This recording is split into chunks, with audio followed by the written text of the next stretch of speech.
Hello guys and welcome back to our channel. If you are thinking of launching a website and is stuck between Hostinger and Bluehost, in this 2025 review I will compare both hosts side by side.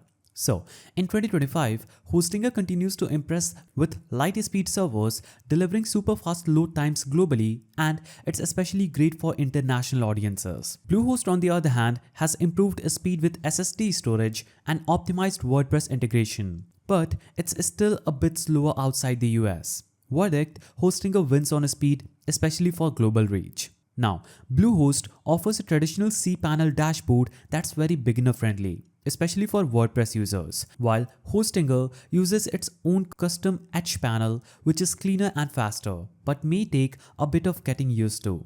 Verdict: Bluehost is easier for WordPress beginners and Hostinger feels more modern. Now, Hostinger remains one of the most affordable providers in 2025, with shared hosting starting as low as $2.49 per month, while Bluehost starts at around $2.95 per month, but renewals are higher.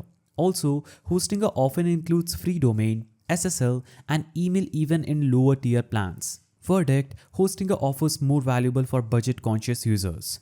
Now, both hosts offer one-click WordPress install, auto upgrades, and staging tools. Bluehost has official WordPress.org endorsement and integrates tightly with WordPress tools. Hostinger now also supports WordPress staging and AI website builder, giving you flexibility. Verdict: Bluehost is slightly better for beginners using WordPress, and Hostinger gives more tools at lower cost. So both hosts offer 24/7 live chat. In 2025, Hostinger support is faster and more technical.